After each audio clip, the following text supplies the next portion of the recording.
This episode of Overthinking Games is dedicated to the memory of my television, which decided to go out. Very sad. Pour one out for the homies. We flushed it down the toilet like a goldfish. It is. How else do you get rid of dead things? I'm sorry, I shouldn't laugh at your loss. It's tragic. It was sent to the farm upstate. Oh, no. It's in a better place now. The Great Best Buy in the Sky. Yeah, the Great Best Buy in the Sky. I actually don't know what to do with it because I obviously can't sell it. I feel bad throwing it away because that feels like e-waste. So that will be what I am Google searching tonight. How to get rid of a TV. It could just be a modern art fixture in your apartment. And with that, welcome to Overthinking Games, a podcast about what video games can teach us. My name is Dempsey, and joining me are the other co-hosts. Hi, I'm Katie. And hi, I'm Seth. We should do an episode about like specifically modern art. Seth in the Discord was like, I figured out we don't do a video game podcast. This podcast is not about video games. Not really, no. So now I feel like we can just do whatever we want. We should do like a little comprehensive history of modern art. I feel like the more topics we do, the more broad our vision gets. But I'm here for it. I think it's good. I think it works. Scope creep. What's that? Yeah. So today's episode is going to be about how gaming media impacts the gaming experience. And so being plugged into the gaming news cycles, what our different levels of plugged inness is. This is specifically not a gaming news podcast. Like we stay away from topic events. We record like several weeks, sometimes like a month out. So we don't know what's topical at the time. We do not review games as they come out purposefully. So we are aware that like we are not news aggregators at all. But like, I think we each follow news aggregators and that impacts how we play games and stuff like that. So that's our topic. But before that, we're going to talk about what we've been playing this week. Seth, what have you been playing this week? I feel like for the past few times we've recorded, I've just been saying like not a lot because I really just haven't been playing a lot. I don't know what's up. There's a lot of stuff I want to get to. Seth got a girlfriend. So. That's literally like one of the issues. It's taken away from my video game time. I have to like hang out and meet her family and stuff. It's obnoxious. That's why I'm single. I'm dedicated. Right. That's why. That's why I'm married to somebody who values their alone time as much as I do. Right. Anyway, so I've been playing a little bit on my phone. Still grinding out Luck Be a Landlord. Fun game. I sort of topped out that game. But I'm still running some runs here and there. I've been meaning to get back to the one game in my library, which is it's like a Warhammer inspired game. That I say I've been meaning to play, but I haven't. Did you not buy Secret of Pi? Secret Life of Pi? What's that one called? Someone help me. Lies of P. Lies of P. Thank you. Oh, okay. So like, I still haven't played Lies of P yet, despite like raving that I was gonna go do it on the last podcast. I was like, oh, sick. I'm just gonna go like buy Lies of P, and then I was like, wait a second, I have student loan debt. It's puts a damper on my buying video games, especially when they're $70 for myself, and especially when I just bought Baldur's Gate and Armored Core 6, and I still haven't beat them yet. So. And I have other hobbies. Very frugal of you. Well done. Lame. I know. Well, it's really like I look at my bank account and I'm like, man, I have a car payment. I was like, I'm doing the math in my head, and I'm like, if I get Lies of P, am I making my car payment? Oh no. So, but you'll spend less on gas because you'll go out less. You got to do the math. You got to be like, okay. I drive a hybrid. It costs like $35 to fill up my gas tank for like 500 miles. I'm so jealous. I want a hybrid. I bought a new car last year. Segue. I bought a new car last year. And then over the summer, I rented a car while I was in Ireland with my husband. And they gave me a hybrid, and I was like, oh my God. I drove like 1,000 miles and I only filled up like twice. It was amazing. And then I came home and I was like, I wonder if I could trade my car out for a hybrid. And I can't. It's fine. It's way too expensive. Anyway, sorry. Back to you. No, that's all. That's it from my game experience. I'm hoping that when I come back to you guys next week, I have like a few games. That's my goal for this week. Good. We need that. We need Katie, it how for about podcast. you? What were you playing this week? Let's see. A few things. I'm still playing Papers, Please. I'm starting to understand that you get the 20 different endings by messing up in different ways. Yep. And so I've now found 3 of the 20 possible endings. So now I'm playing through strategically trying to avoid the last ending that I got. So we'll see if that works. See if I can mess up in a different way this time. And then I've been playing Don't Starve Together with my brother. That's our co-op game right now. And we played The Forest before that, which is also a co-op builder game. And Don't Starve is the 2D, super cute, kind of scary Stardew Valley sort of survivor builder, and it's so good. If you don't have a light in the dark, you will die from darkness. The darkness will kill you. It's terrifying. Is that a metaphor? I don't know, man. It's really scary. And then, and they're like, surviving's easier together, or is it? And so I was playing by myself, and I was like, it's actually a little easier by myself. So it's been fun though. And then I found out just yesterday. So when I was growing up, there was a game called Guild Wars that came out on the PC. Do either of you know that game? It was you buy the base game, and then it was an online MMO that you didn't have to pay a monthly subscription fee for. So this was at the time when WoW was like really, really, really like getting going and getting big. And this was like an answer to that. And I think it must have come out in like 2007 or 2008, I think. I have to look it up. But you basically like this fantasy style MMO RPG that has like the PvE missions. You can play with your friends, all the things. They also had PvP, which is player versus player. And that was my jam. That was my first real exposure to competitive like online play. And it was on my PC. And from there, I branched off to like Gears of War and Call of Duty and stuff. But what I found out is that ArenaNet, the people that made Guild Wars, have continued to support the servers through Guild Wars 2's client. So there's all these servers. You can still play the whole first Guild Wars game. It's almost 20 years old. And it still has online servers. It's still running perfectly. And so I figured, well, I didn't figure it out. My brother helped me. I got it onto my Steam Deck, and I reconnected to my old account. And they let me download the game again for free. I didn't have to buy it again or anything, which was amazing. Because at that time it was all CD keys and stuff. So I was like, oh, I'm probably going to have to buy the game again. They just let me download it. I have all of my expansions. All of my characters have all their shit. It is so cool. So I'm going to be diving into that shortly. I'm so excited. It's going to be good. Cool. What have you been playing, Dempsey? So I played a couple things. I'm going to talk about the most important thing last. I've been playing, I finished Elden Ring. Mostly I just... That's the most important thing. Let someone else solo the last boss, which is how I suggest finishing Elden Ring. That fight is not worth it, and there's nothing after it.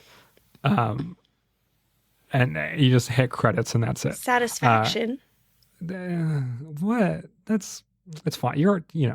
I restarted Elden Ring. I want to do a Buff Boy playthrough, where I am very strong, and I'm a religious evangelical who believes that like all magic is bad, like how I was grown up to think about Harry Potter. And so lore wise, yeah. and so lore wise, my character believes that any type of magic is evil, and it's his job to rid the world of any type of magic.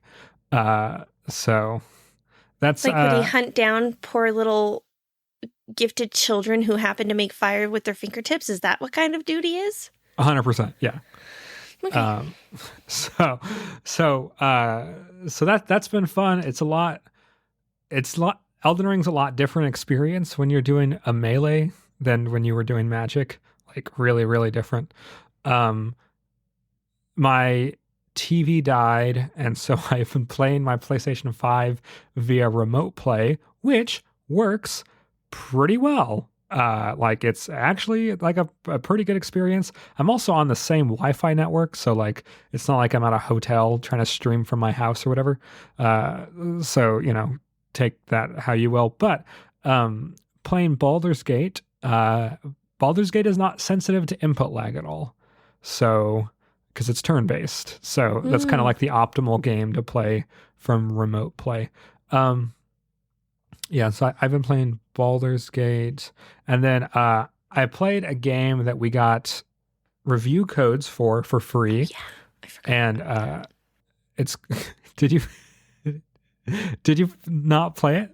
No, I was going to, and then I got distracted by all of the other things I've been playing. By Guild Wars. I want to play it. Yeah. By a game that I thought, guys don't understand. I thought that this game had ceased to exist. I didn't know that I would be able to go back to it in my lifetime. This is personally important to me. And my story as a gamer. Excuses. Yeah, sounds like a lot of excuses. Seth also has a code for this game and did not use that code.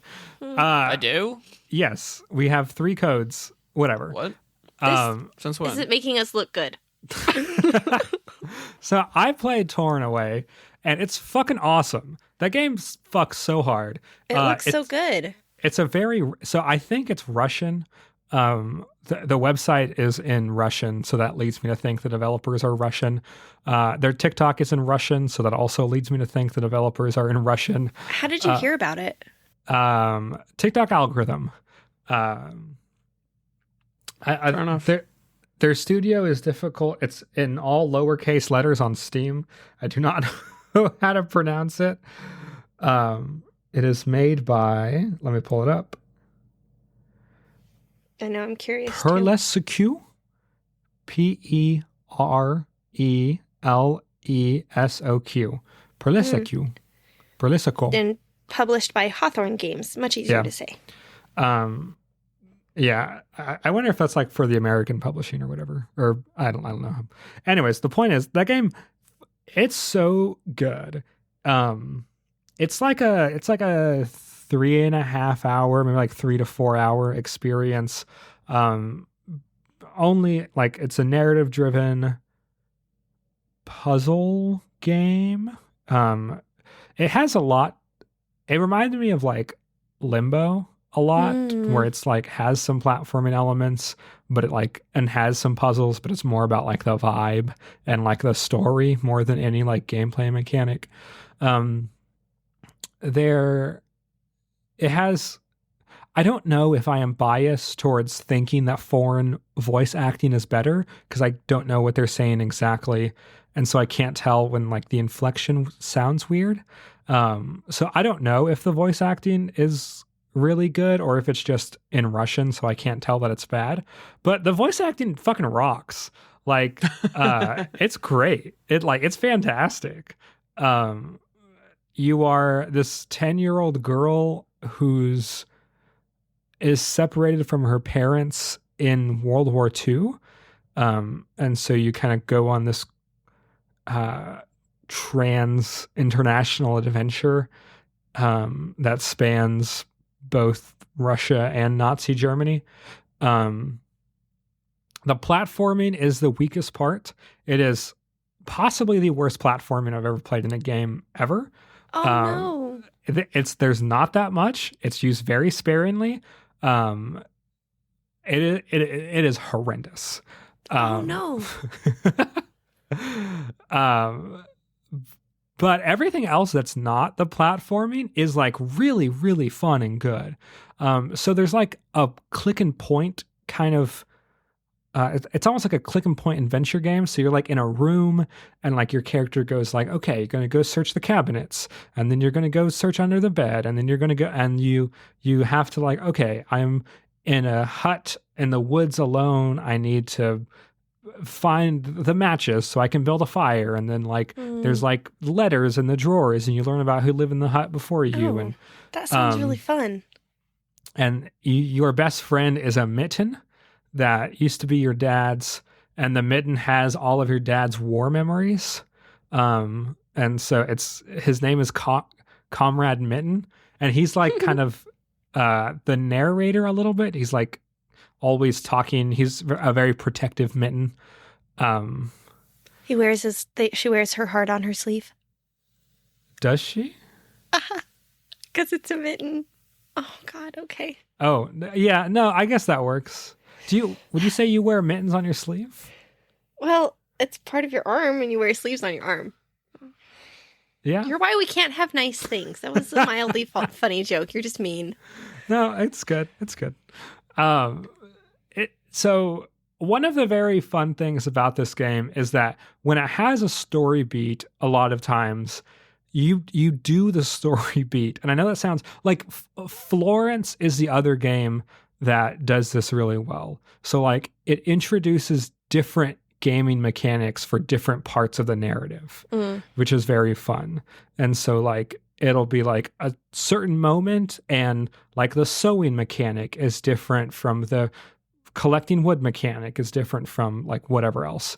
And so like the physicality of you like doing things in the game like is very I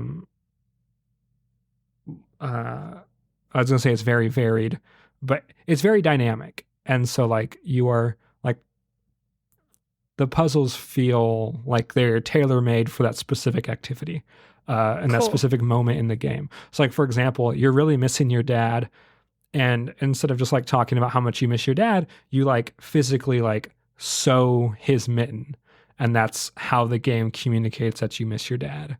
And that's just such like a good, and the whole game's like that. So like when the game wants to communicate something, you physically do the representation of that thing. And that's cool. It's fantastic. You go to a work camp, you kind of go through a lot of the like it, and I think like the writing is really good. Like I think it's up there with like Jojo Rabbit and The Pianist and like a lot of really good World War II stories. I think it's like really high up there as far as like how it's written, what this little girl's motivation are. She's like childish, but she's not stupid. But she doesn't have like the larger context that adults do. This game, incredible. I would have liked it better if they removed the platforming. Yeah, it'll be interesting. I'll have to try it. Did you play it on Steam Deck? I did play it on the Steam Deck. It takes a little bit to get used to, but after you kind of get a hang of the controls, I think it works flawlessly. Okay, cool. That'll be good. I have my mouse and keyboard as well, so I always have that for backup in case. Because I don't like to use the little mouse trackpads. Gotcha. Yeah, no, it works pretty fantastically on the Steam Deck. I really suggest that you people look into that game if that's something that you like. If you like narrative-driven 2D, it's sometimes 2D, sometimes 3D. It changes perspective depending on what you're doing. Yeah, that's interesting. Yeah. So if you like those kind of things, the art's very beautiful. There's a lot of symbolism and stuff like that. I highly suggest it. I think it's fantastic. Cool. It's got really good reviews on Steam as well. Yeah. Yeah. I think, yeah. Which ties into our topic. So the topic today is about how the news cycle or how gaming media impacts how we interact with games as a medium and like our experience as people who enjoy video games. I think that any hobby that people are into has the same thing.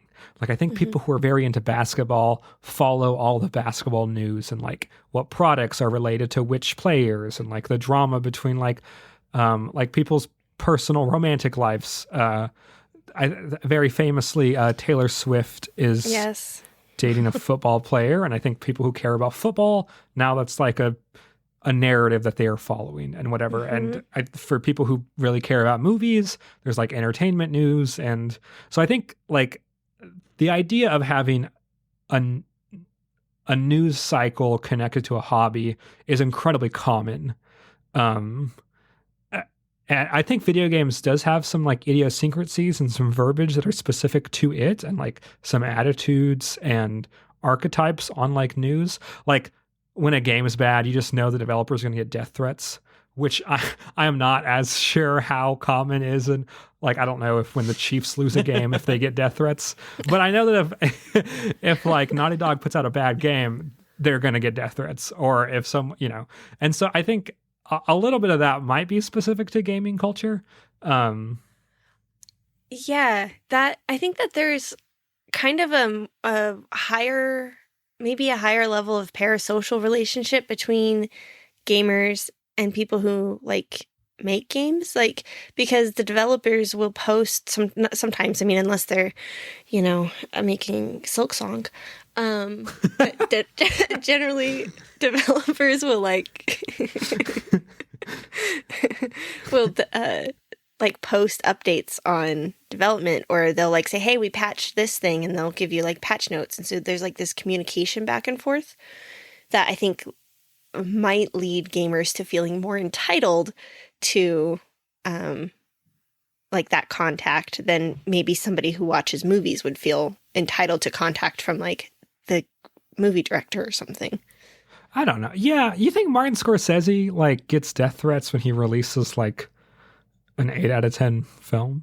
I don't know. Maybe he does. I don't know. But I know like sports, both like people who are like big sports fans are like insane. So Yeah, are they? Yeah, I mean, like, if you look at, like, Twitter after X, whatever it's called now, if you look at Twitter after, like, your local sports team loses, I mean, people are literally, like, insane. Okay, so maybe that's more ubiquitous. Then again, I'm in the Philadelphia area, so, like, we had to grease the light poles in our city after we won the Super Bowl because people were climbing them, so... Holy crap. And that's when we won. I mean, you should see when we lose. It's bad. It's the riots and stuff. We have It's a great time. Nebraska famously, and I think this is in all cities, but for some reason it's like a campaign in Nebraska, but like stop hitting your wives when the Husker loses, because domestic violence goes up after the Huskers lose football. There's no way. That's it's a thing. So dark. It's Oh, God. it's horrific. It's so bad, especially because like the Huskers are like a bunch of like 19-year-olds. Like, it's college football. It's like a bunch of 20-year-olds. Oh. Like they're not a professional team at all. But Some Nebraska's people are more into their college ball than they are to like NFL or whatever. College ball is bigger than Is that NFL. baseball or is that football? The Huskers. Yeah. They're everything. The Huskers Okay. are. They're a college, so they have a basketball team and Oh, and it's the same name for everything. yeah. Okay. We're very good at volleyball. Anyways, Bollywood? best in the country. Yeah. Holy cow. Dempsey, What? I just needed to fact check you live. And- It says, data suggested when losses by the home team were expected, abuse was not affected. However, during upset losses, occasions where the team did unexpectedly poorly, male to female intimate partner violence increased by 10%. No. Jesus Christ, 10% is so much. Holy shit, that's a lot. Yeah. No, that's like yeah. Jesus. That's crazy. You're all insane. Yeah. That's why he left. Okay. So yeah. Okay, So maybe back on.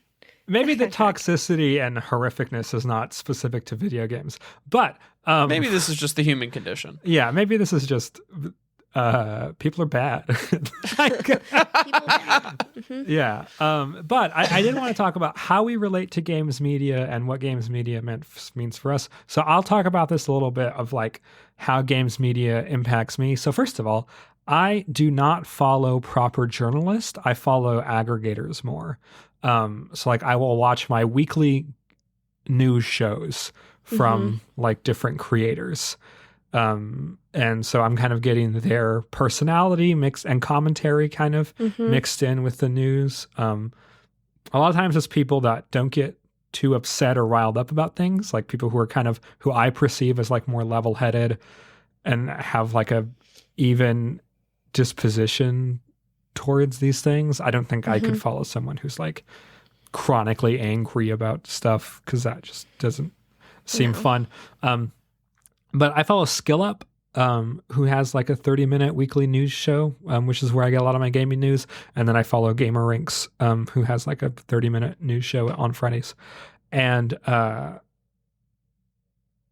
like I guess sometimes if it's games that I'm into, like that stuff will stick. Like I know like when Silk Song comes out, I will be hooked on that news and like dive deeper in like, okay, I'm going to like actually go read the Team Cherry JPEG that they announce or whatever. But like that's very small on like the level of like most games I won't do that for.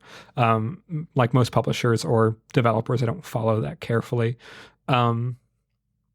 I think for me, the biggest way that gaming media impacts me is the guilt I feel when I hear about crunch or abuse allegations in executive leadership, or like this, like somebody's having really bad monetization practices or whatever. I think for me, like, oh, like I feel, like when Rockstar's having people work like 85-hour weeks, leading up to Red Dead 2 or whatever.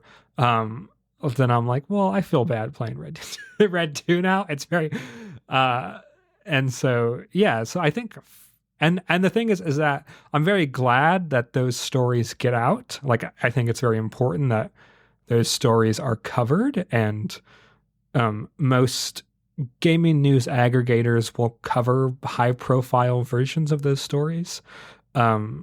But yeah, and I think like for me emotionally, and like that, those are the biggest things. I don't really get caught up in hype too much. Like even for like Tears of the Kingdom, like I was excited to play it, but like I don't think it affected my experience with the game because I was like too hyped for it or whatever. I don't feel like I really get into like hype culture and stuff like that. Anyways, but okay, so if we want to go around and kind of just say how we interact with gaming news and media and stuff like that. Okay. Yeah, I don't really follow very much. I prefer, this is going to sound very, but I prefer shows like ours actually that are like more like takes, like their takes on different games or different topics in gaming versus like the weekly release cycle or the weekly news cycle. So I listen to Triple Click, which is made by 3 people who used to be part of Kotaku, I believe, and then they branched out and make their own show now. And sometimes they cover the news cycle, but a lot of the time it's more topical, and they'll cover, one section of gaming and talk about that. So that's kind of more my style of media that I like to engage with. But for a news show, I actually do like Gaming News Weekly, which is a podcast, and they do kind of like you're saying that aggregate of like 5 or 6 different topics that they talk about, and it's a nice way to just stay like in the loop, and it seems pretty balanced. But other than that, like I kind of avoid the media because I don't want to feel like I need to buy something that is expensive. And I don't want to feel like I'm missing out on something.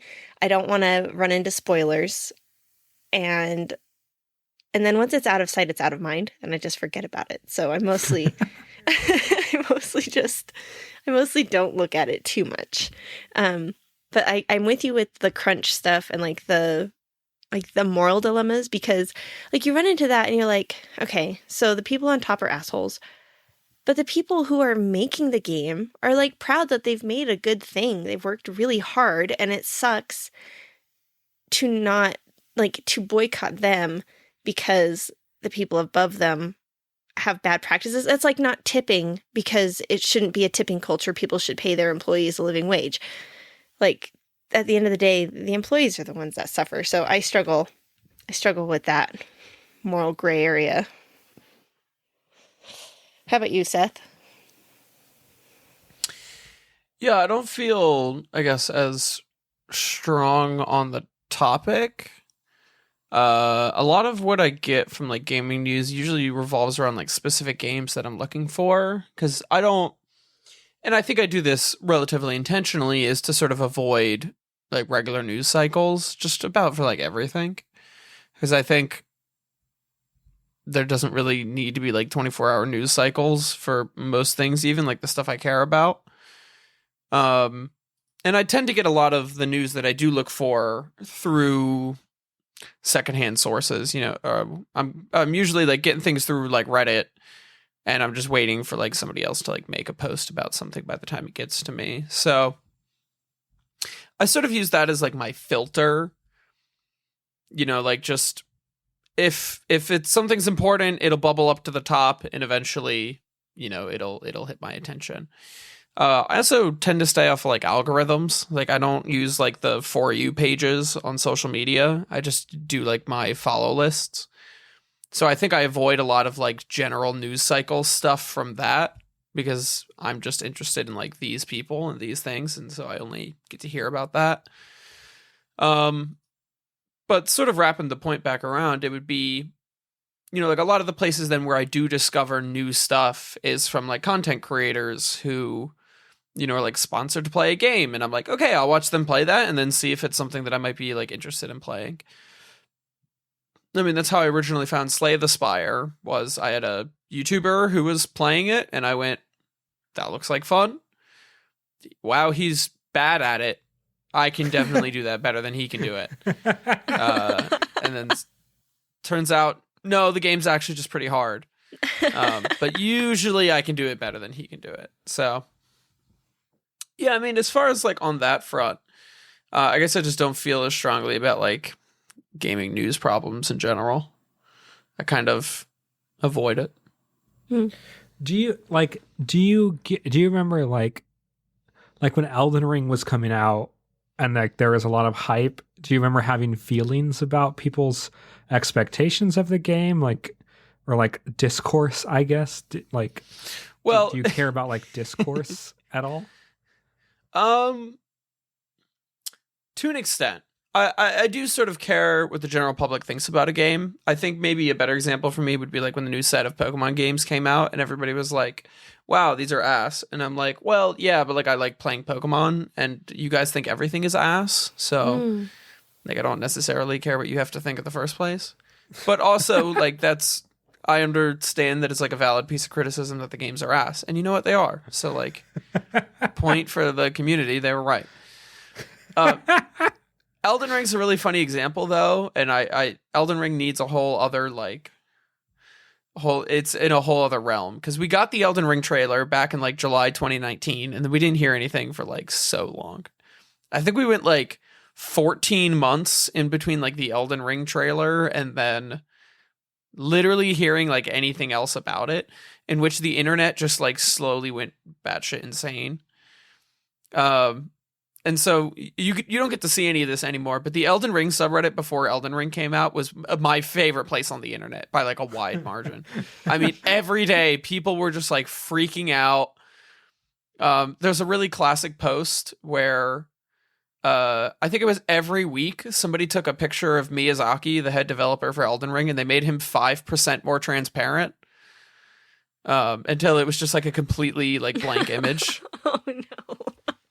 Is probably one of my favorite like stupid inside community jokes of all time by like a wide margin. Yeah, my long story short is like I don't know. I feel like I don't engage with a lot of like news media. I think for me, and it feels a lot more like maintaining a parasocial relationship than it does keeping up with the news. And I think maybe that's my biggest takeaway. We're like, I think it depends on the developer. Like, sure. I feel that way. I think a lot more about like indie developers. There's a guy I follow on Twitter who I'm regularly the only like on his tweets. That's a very different relationship to like a game developer than like my relationship to like the Elden Ring developers. Right. Who, I could literally send this guy a message and be like, hey, could I get like a key for your game? And he'd be like, yeah. Because I'm like the only person who likes his tweets. That's your guess, Seth. You know what? That's actually kind Kind of a banger idea. Oh, I was just going to say, the last time that I got really hyped about something, it was your guys' fault, and it was Baldur's Gate 3. Because I wasn't going to buy it until Christmas. And then, like, I'm on this Girl Gamers subreddit, and they were all, everybody on this gaming Reddit. It's not even a Baldur's Gate gaming Reddit. It's a general gaming subreddit. Every post was, look at my Tav. Look at the character I created. Look at who I'm, like, oh, I'm romancing so-and-so. Oh, have you guys gotten to this part yet? Like, and I was like, looking at it like a child looking through the window at a delicatessen full of delicious pastries or something. With my nose pressed up against the glass. And I was like, no, I'll wait. I will be very good and wait. And then you guys were like, guy, it's so good. It's so good. And I was like, I cannot wait. I must have my pastry now. And I bought it. And before that, I literally can't think of a game that I bought, like a AAA, or not even AAA, but like a full price game that I bought in the last 2 years. Like, I am such a patient gamer. I will always wait for a deal, but I just couldn't with Baldur's Gate. And it was purely because of all of the online hype that I had seen, and then you guys peer pressuring me. So I think sick. the more you engage with, obviously, like that conversation, the more you want to be part of it, and more that FOMO starts to build up, for sure. I do feel FOMO. That's something I feel like. I know when Super Mario Brothers Wonder is going to release, I love Super Mario World. That's one of my favorite games ever made. And I hear this is like a fantastical, fun, whimsy, like proper Mario adventure. That's like, has like new innovative elements, but like, you know, there's just a lot, like it's getting reviewed good. A lot of creators that I like have played it and said good things about it. And so like, I will not be getting it for $60 from Nintendo for at least a while now. And I know that will frustrate me, and I will be sad about it. I think. You know that Nintendo never goes on sale, so are you just waiting till it's in the budget, or are you just I'm waiting for when maybe I'm not playing Baldur's Gate, or like things are a little drier, I guess. I feel like, honestly, I might get Armor Core before I get Super Mario Wonder. Like, yeah, so I don't know. I really like, I do feel FOMO, I guess, especially when like all of the creators that I follow are talking about the same game. Like, because you have similar taste. Yes, 100%. Yeah. And I think about that a lot. Like,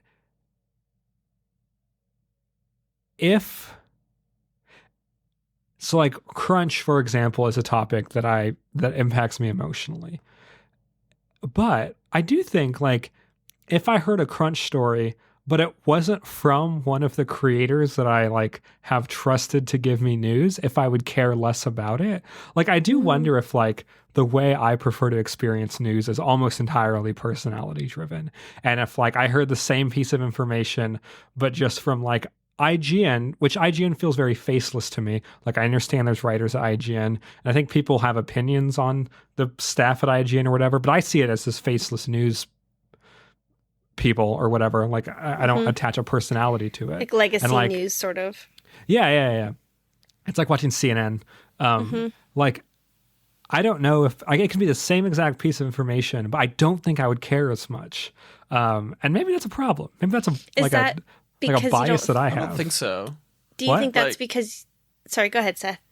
I was going to say, I don't think so. I think people have been following like news personalities for a long time. I mean, I know plenty of people have like a favorite, you know, nighttime talk show host, or like a favorite like newscaster that they tune in for. Or I mean, even look at something like, are you familiar with like Critical on YouTube? Kind of Dempsey, vaguely looks like you, long hair.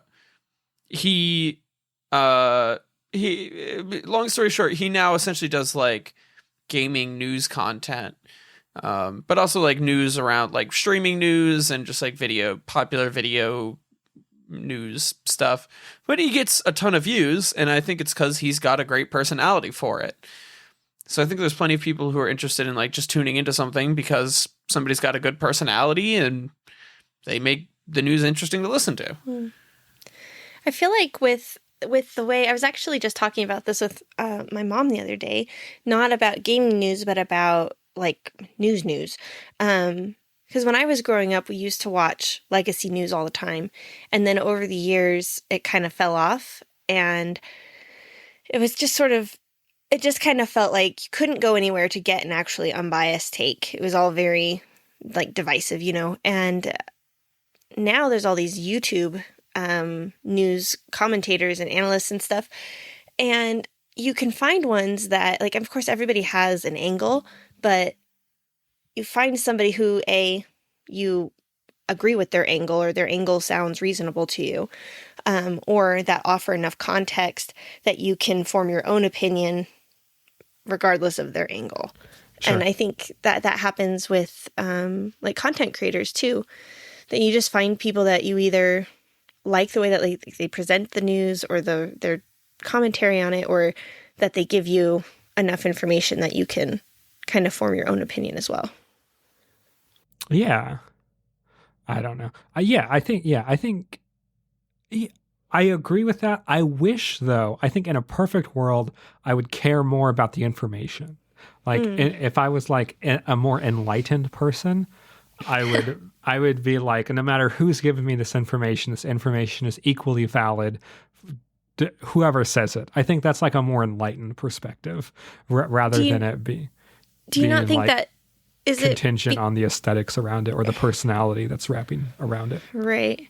But do you think that like thinking about IGN or something like that, do you have maybe a feeling of like that their information maybe isn't necessarily as accurate or something? Like, do you feel like they have an angle? And that's because I trust them to be more accurate than the personalities that I follow. Like if I have a question, I'll go to IGN and see, or like Jason Schreier, or like, these like gaming journalists or whatever that I don't follow all the time. Like I follow my personalities, and then if I'm like, I feel like something's missing here, then my person. So no, I feel like the content creators I follow are less accurate. I do not think they're journalists. Okay. I think they aggregate the news in a way that's like entertaining, but I think like Jason Schreier, for example, he's like an actual journalist, and like he's on Triple Click. Okay, yeah. Oh, well, that's cool. that's cool. But yeah, I think like he's like an actual journalist, but and so I hold him up to a higher standard, I guess, than like Skill Up or Gamer Ranks or whatever, where I get my like my news aggregation. I just like the package that Skill Up has and like his quips and like the larger context that he'll give. Like for example, the Unity thing. It was very important to know that the guy like who like almost sunk Unity was the same guy that made EA the most hated brand in America started like the most predatory practices when the whole internet was against Star Wars loot boxes. Like it's the same guy. And so he's just true to form, really. Yeah. Like he like, and he jokingly said like, Battlefield players will pay to reload their clips if you make them. Like they'll pay each time to reload their gun if you make them. Which that's is like evil. I know. It's a great line, by the way. Shit. But he's not wrong. Yeah, that would be unbelievably predatory. Obviously, like wait for people to get heated up emotionally while playing a game and then like nickel and dime them, which is what loot boxes are. But like that's a really good story to know. And I didn't really care about the Unity news. I mean, I cared about the Unity news, but not as much as when like the story was presented to me by one of the content creators. Because I think the journalists are more like, here are the facts. Here's, Whereas like the content creators make it more relatable and like relevant to you. Yes. By giving you a more personal context. Yes. And I feel like maybe that's problematic. Like maybe that's like, oh, I should like I should be like a more mature consumer of these things and like want, a less personality driven news cycle. But I am like 100% like, no, like it needs to be someone that I have a parasocial relationship with giving me the news, or else it's difficult for me to care. Isn't this literally what, what's that, Dempsey, you would know more about that. It's the movie with, the guy who's like, I'm going to shoot myself live on TV. The Joker? No, it's the newscaster who's like, yeah, like from the 80s or 70s or whatever. Yeah, it's like a famous movie.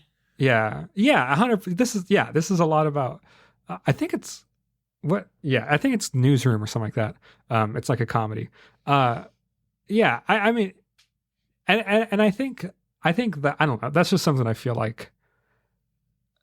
I feel like we just need to be careful about that in general. Like, well, I think when you start to get your world news from somebody because you like purely because you like they're entertaining or something, that's more concerning because, Okay, so I didn't want to take it to like big news events that are highly emotional, but that definitely what has got me, because I noticed I did the same exact thing. Is like, instead of going to like CNN and like the BBC and like these legacy news organizations, I waited for there is a big news event. I don't know when this episode comes out. It might be whatever big news event is happening when this episode comes out. Maybe something bigger has happened, and just assume we're talking about that big, highly emotional, very complicated topic. I do not want to talk about that topic specifically. I don't think this is a good place for that. But yes, there is a very big topic happening, and it's very emotional, and people are very divided. I'm very divided, and I waited. Not for the people who give me video game news, but I do follow like other news aggregates for like my world news, because they couched it in a way that made me more comfortable. They were like, we need to be reasonable about this. We need to look at both sides. And like, they were pulling clips from all these different, video footage and things like that. But I noticed that I was not getting like direct firsthand journalism. I was getting it from people that were couching it in like a lens that made me feel more comfortable. And when I realized I was doing that, that made me feel really uncomfortable. I was like, oh, this might be a problem. But also, CNN and the BBC feel like they're sensationalizing it sometimes. And like, remove myself away from that sensationalism and someone being like, hey, there's some context they're leaving out, which makes us actually make a little bit more sense of what's happening. And like, I don't know. And it's terrifying like because like the people. Yeah. It's like having a translator, but you have to be so careful, because what if the translator isn't actually, like, if they're spinning things so that you feel a certain way? Like, that's 100%. Why I think it's important to have, this is not related to video games, but including in video games, I suppose, it's just important to have multiple sources so that you can see, because everybody spins. So spin it, like, see it a couple different ways so you can figure out what your actual opinion is. Yeah. And I feel like video game news is, I think it's less high stakes because it's video games. It's also less high stakes because a lot of times in video games, things are less controversial. Like when there is a big news story, a lot of the community is on the same side in video game news. Like everyone hates Unity. Like, there was no complicated feelings about the Unity story. No. Everyone knows that guy who ran EA into the ground by like everyone's like, or like the Microsoft Blizzard buying, like the Microsoft buying, who are they buying? They're buying Blizzard Activision. Yeah. Like everyone kind of feels like it's a huge everyone kind of has this feeling of overwhelmingness and like they're too big and whatever. And I just don't feel like it's that emotionally contentious. Yeah. I think with video games, like, because we're all consumers of these things that we love, video games. Yeah, we're customers. We're the customers. And we know, that we're on the capitalist conveyor belt. And we know that they're using us and that they're mistreating their employees and that they're making hand over fist money. And we care, but not enough to get off the conveyor belt. Yeah, but they're dropping like Diablo 4. I mean, and like Diablo 2 was so good. Yeah, right. I'm gonna play GTA 6. Isn't Diablo one of those ones that's like super predatory with their like you would have to is it Diablo that I'm thinking of? That there was Diablo Immortal, which was that was the app one that was on the phone. Yeah, and it was like you'd have to be like that game is for whales or something that you'd like have to put in like thousands upon thousands of dollars to actually like get through the whole thing. Yeah, I think knowing that I am, and maybe like that's a really healthy way to look at video game news is understanding that we are a customer of this product.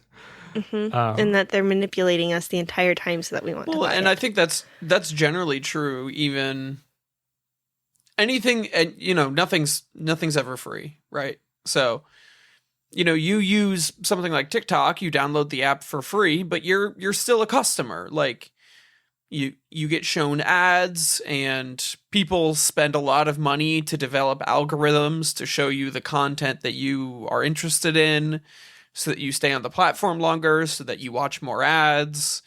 And then information, like your information is anonymized and is sold as big data sources to ad companies. So I think pretty much no matter where you go now, any sort of platform that uses an algorithm, you're a customer, whether you want to be or not. It's the reality of how those platforms work. It just every time I look at it with a closer lens, I'm like, oh God, like, what is the world? It stresses me out. Yeah, I think if for people who really care about that stuff, like I think I was hearing Jason Schreier talk about like he really believes in newsletters, because newsletters kind of cut out the algorithm out of things and things like that. So I think there is options for people who care about this stuff a lot. But I don't know. I don't know. I think going forwards, a lot of like, I don't think video criticism and video game criticism and video game commentary can be separated from like the narrative and news, and like eventually news becomes history. For example, in Unity, like knowing what happened with Star Wars Battlefront is important context for what happened to Unity. And so like, and that is like, those things are going to inform how we criticize games and things like that. And so like, I'm never not going to keep up with those things, but yeah. Well, and I think it gets complicated as well because video games, I mean, obviously it's a product, but it's also art. And I think that people have really strong feelings about like art for art's sake versus art for capitalism's sake and things like that. So it's just like, I don't know where I'm going with this, but I just think it's a very complicated in the way that we interact with coverage of it, because there's the news cycle of, okay, when is the game coming out and what's the story with the developer and all like the nitty gritty stuff. And then you've also got, oh, this new game came out and it's this incredible experience and we want to hear about it. But in discussing like the art form of it or whatever, the experience of it, you're still getting back into that like almost advertisement circle with that news cycle of like hype and all of those things. It just gets, it's complicated. I mean, yeah, 100%. Like, I think for me, I'm experiencing that with Super Mario Brothers Wonder. Super Mario Brothers, that's what it's called. Wonder. Yeah, I mean, that's the reason they let my favorite creators play it early is so it can be advertised to me. Like, it was not an artful decision. It's not like they're like giving them like a really thoughtful like developer interview where they talk, like it's so they could talk about how awesome it is and then it can be advertised to me and it works. And and that's, yeah. And so I think that's also something to keep in mind as like, you know, the people that we watch are a part of the advertising industry, basically. So Yeah. yeah. It doesn't make their contribution or their commentary invalid or not valuable, Yeah. but I it agree. is inextricably tied together. Yeah. I don't know. I don't know. I don't really have much else to say. I just wanted to air that. We can have a short episode. Yeah, that was good. We're right about we the did hour it. mark anyway. Oh, okay.